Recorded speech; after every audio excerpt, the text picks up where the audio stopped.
Hi, I'm Fred Krosik. And I'm Patrick Taylor. We're realtors in the Indianapolis, Indiana area, and today we're going to show you how to properly winterize a house.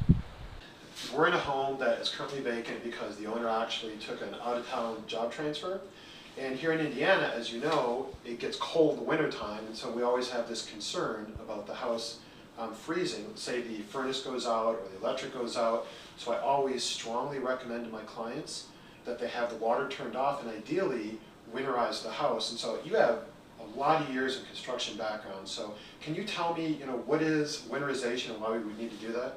Well, Fred, as you recall, even though the water is turned off, there are columns of water within the soft copper pipes. As they freeze and expand, they will burst the pipes in the most inopportune places, in concrete slabs or within walls. The first thing we do when we enter a home is actually turn off the water, and we want to ensure that the meter is not continuing to spin. What are one of the first things you do in winterizing a house? I like to come to the hot water tank and begin to drain that. But before we can start to drain the water, we want to go to the electrical panel and turn off the breaker. Well, why would you do that? Because there are heating elements in the tank, and if they are not covered by water, they will burn themselves up. And then of course you have damage to the water heater. And then you end up replacing that, which we were trying to save by draining it in the first place. We found the electrical panels in the basement. Happily, the breaker is labeled, and so we have turned off the 30 amp breaker leading directly to the hot water tank. Now that we've turned off the breaker to the water heater, the next thing you had us do is go ahead and hook up a hose to drain the water heater, and we're discharging it directly into the sump pit. You can do it in a floor drain as well, but what other things do we need to consider when we've got the water heater draining?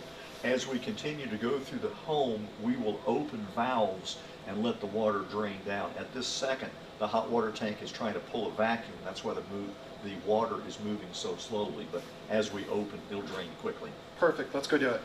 Yes, let's do it. We're starting in the kitchen. We're just going to go ahead and open up the valve. And as you can see, the water's already been starting to drain down through the water heater, so we're not getting any water out of here right now. And we're going to go to all the other bathrooms and sinks and toilets and get those valves opened up, and then we're going to go to the next step. What we do here, we actually flush the toilet. We want to make sure we can drain the tank and empty the toilet. I will do that.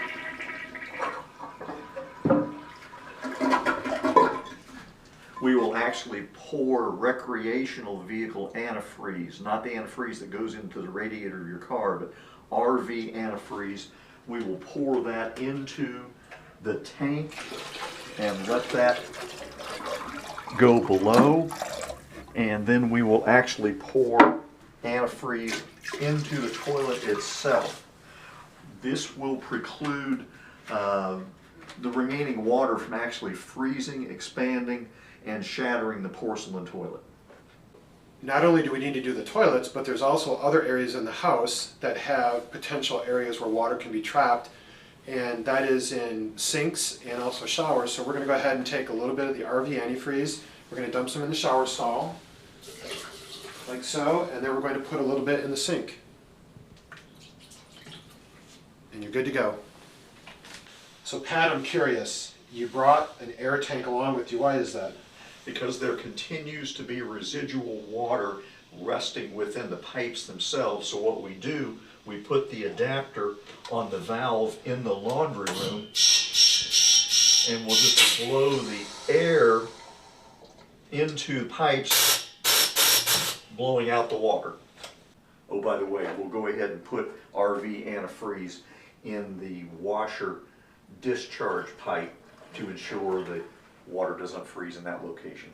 One of the other things that we did, Pat, is we did a quick walk around the house to make sure all the hoses were disconnected from the outside faucets. And why did we do that?